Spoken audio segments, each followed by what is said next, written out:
Welcome everyone back to Pommy and All's. Hope we're all doing really well. If you're new around here, make sure you hit that like button, hit that subscribe button, and we're getting into it today. We are getting into Carlton. Finally getting a win, 59 points versus the Gold Coast Suns, and a much needed win for the Blue Boys in a game that was a bizarre game, really, for me to watch after seeing the last 6 performances, really. It was poles apart.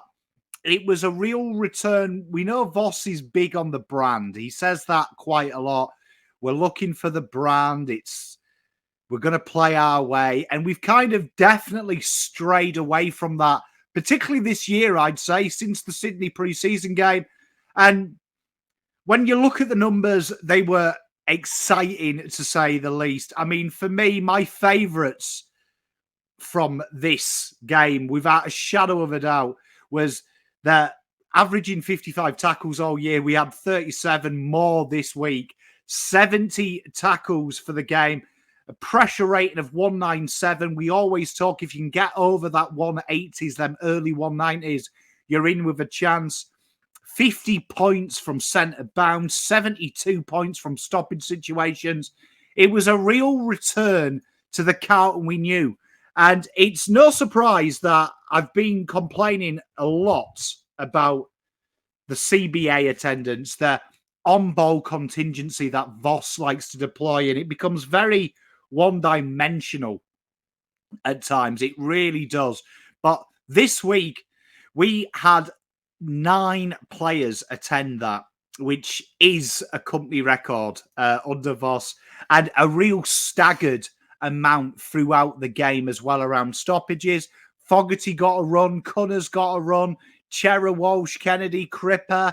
It was really exciting to see, and a big shout out goes to none other than TDK, who I thought this week really put his body on the line and looked to create them avenues. It really helps Cripps out, and it's something that I think Pitternet has kind of forgotten about this year, particularly that Pitternet doesn't put his body in the way, and we saw it the last couple of weeks. Particularly, I thought against Essendon and Melbourne, you saw when the Rooks were there, whoever the Rooks were, they weren't bodying it. Max Gorn got Cripps a few times. Sam Draper managed to get to him, Phillips and co. And he kind of gets one-outed on his own, where this week he had that protection. It allowed him to body up against an actual mid. And that shouldn't be understated. The Carlton pressure acts and also them little 1%ers, them incidentals, were really high this week. And it was interesting to see as well that no one just did the tackling. It was a real team job. And when you look at the stats and you watch the rating show with Terry tonight with me, we'll discuss that. It was a real team effort. And I know people are going to say, oh, it's just Gold Coast, but you've got to do it. You've got to do it. I mean, I never subscribed to, oh, it's only Melbourne, they're one of the Premiership favourites, or it's only Collingwood, they're one of the Premiership favourites. You've got to do this week in, week out, regardless of your opposition, regardless of what you're up against. And this week, it was really refreshing to see. And those who watch the watch along with me will know that I am that type of person that complains about what Carlton do, particularly in the defensive half. And it was really reassuring to see that they were looking for that hit-up kick.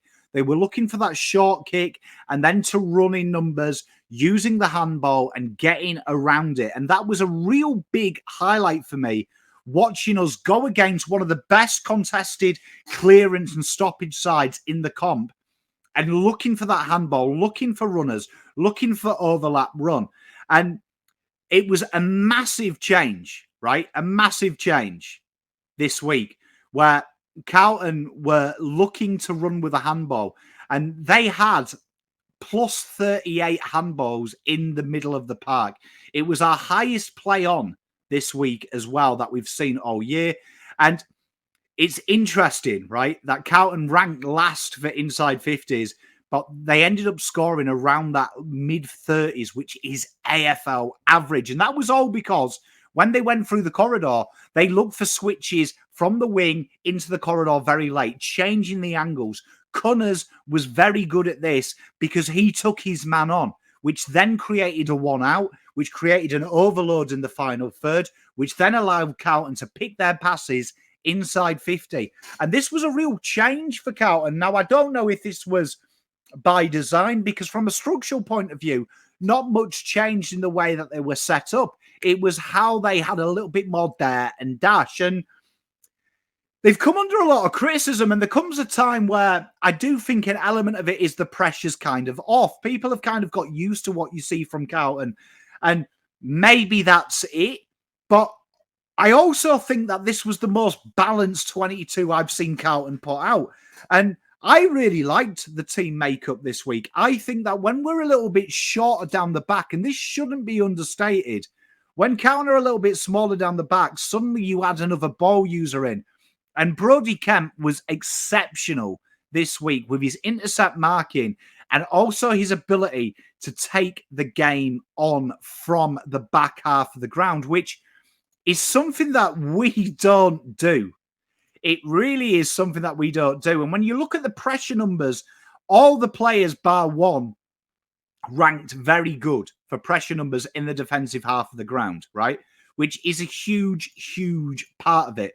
But Brodie Kemp had elite levels of score launches, backed up with McGovern and Newman, who were very good. These were real big signs. Doc was very good in score involvements as well. Boyd, Chincotta, Sard, all above average. They naturally took the game on, and it was a difference of how they took the game on. They started to attack the corridor, and that is a big strength of Voss's game plan, which we haven't seen. Players taking the contact and looking to feed off, and there was a lot of give and goes from contact, which we haven't seen, and a lot of running in numbers. I really did enjoy as well this week the fact that Carlton did look to tackle in numbers. There was a real impetus, and that is something when you look at what Carlton ranked bad at, it kind of was a flip this week, and they started to get a sense of what it's about. There was a real togetherness, and after the last couple of months with this team, I know it's easy to say it's only Gold Coast, but also they've actually done it. Do you know what I mean? They've done it. And now this will mean nothing if they don't do it in 2 weeks' time against Hawthorn. But they look at the fixture list. If they want a little bit of wet nursing, if they want a little bit of credit bank building, these next couple of weeks are it. Because they get to go on a week's break now, knowing that they finally showed something. And more importantly, it showed something to themselves of what it looks like when they work as a team. And we've talked about this at length. For the last 6 weeks, it's been individual performances, namely Adam Chera. This week, everyone contributed. And that is the big thing about this football club for me that shits me to no end. We're all about individual personnel. Even as a fan base, media, they like to pillar individual players. The cold hard facts at elite level sport, when it's a team game, you are looking at your mid-tier players and your lower-tier players. Your upper-tier players, your upper echelon players are always going to enact that for you. But when everyone drives, and there was so many key moments, Kemp's tackle, Doc's tackle, they stand out. These drive the game. And for the first time in a long time, the ball was being won with such a frequency in there. And that's from the hard work of TDK. It shouldn't be understated. His off-body work. That Carlton started to build a bit of confidence, and you saw it. And there's still them areas, players going up for the same marks in the back half of the ground and the top half of the ground. But that's reassuring. I really enjoyed Cunners, Fogarty, and Martin's work at high half forward. And Martin, for me, that could be one of the better 8-touch games you will see in the AFL. And I'll tell you for why. Jack Martin's ability to lead and create dummy runs shouldn't be understated. He did it about 6 or 7 times in the second quarter alone, which takes one man off Harry and Charlie. But also his footy IQ. There was a few moments where you saw that kick deep in the half-forward flank, and then also in the pocket where he doubled back. He knew he was going to do this before he did it, and he's someone that adds a different dimension because they had ability at high half-forward with users that look to do dangerous things, but also have exceptional football IQ of what they do off the ball. And that's something that Cunners and Martin both probably are in the top half of Carlton players. In the back line, I still want to see someone like Cowan, and it's going to be interesting what they do with McGovern because it was a steady game this week. But I think Kemp has really overplayed where he is, and I think it's understated how influential he is. And I think when I look at that, do you maybe take out a Chincotta, who you're going to lose a bit of toughness in the traditional sense, but you're going to gain that hard edge and that dynamic, or do you lose a Boyd? And it's going to be interesting what they do because they've played them two as a very defensive, compact type players, which I know Voss likes. And it's interesting because Stocker's not there. Be interesting when you see Stocker's role for St Kilda of what that would have looked like. But Cowan would add a dimension because I still think there's another area to unlock in that back half of the ground. And that will be interesting how Carlton go with that. I do think the wings as well. Cottrell was good. But again, Blake Acres was very safe with his use this week.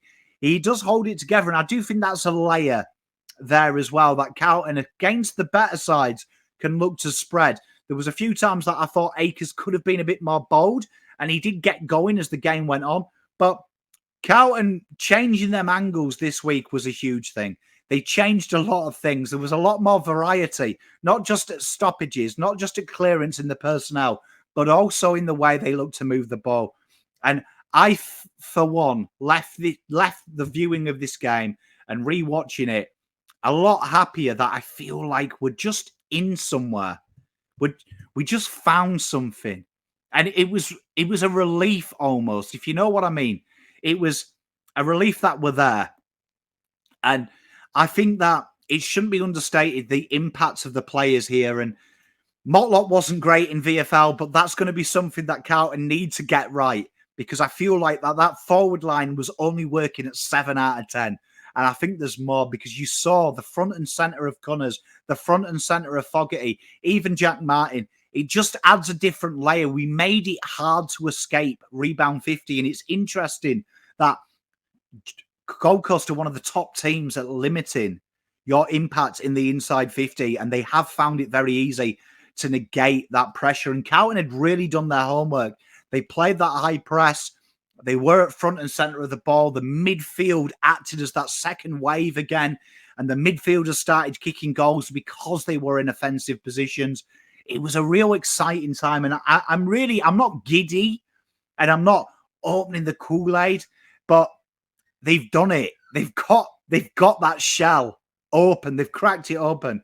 And now it's have the week off, take the lessons that you've got, ride the feeling, ride the wave, and go in to Hawthorn, knowing that suddenly results could go our way and we're half a game out of the 8 next week, which could be insane. 1.5 games out of the 8. Do you know what I mean? That could be it. Carlton suddenly are back in that kind of that mindset. And it's a long way to go.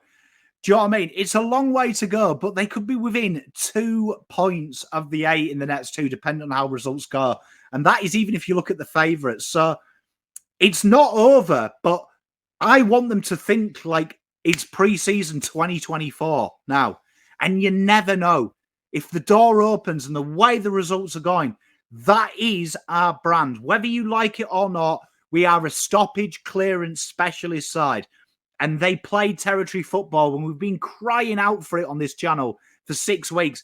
Just get the ball moving forward, be at the fall of the ball and play to your strengths. That is our one-wood. And the AFL needs to understand this. You can criticise it as one-dimensional, but fuck you.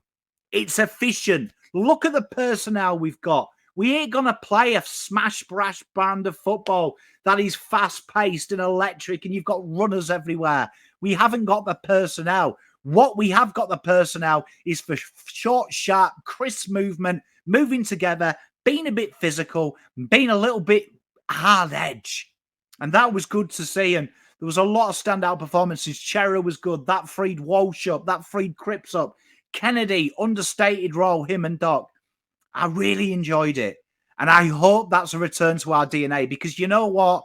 I fucking love that football. I love the club and I love that brand of football. And yes, it's not cosmetic, I suppose, as the day is, but fuck me, it's effective. And at the end of the day, I'll take effective over what looked good on the eye, because that was a very accomplished performance. And people talk, downplay Gold Coast, but all I heard at the start of the week is Gold Coast are good. Don't understate them. Don't underrate them.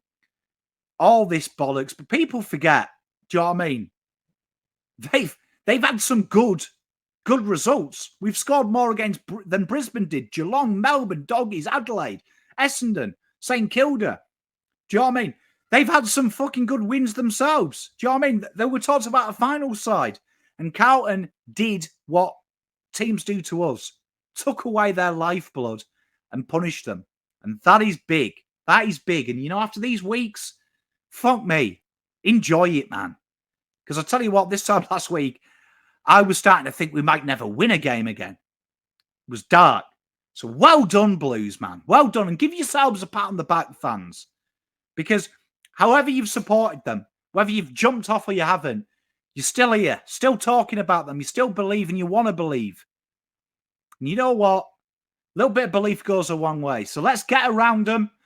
You know what? Clap them in, because they've done what everyone has asked for. Next week, they have the rest. The week after, we go again. You know what? Fuck everyone, Carlton Football Club. Play your brand. Play your way and be proud of it. You know what? Go bloody Blues.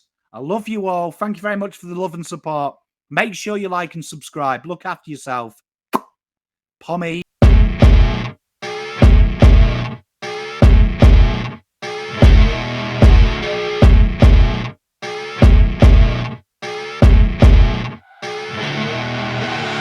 I see her rolling up, Uber black Cadillac, high heel boots and a sexy body full of tats. Baby's bad, oh baby's hella bad.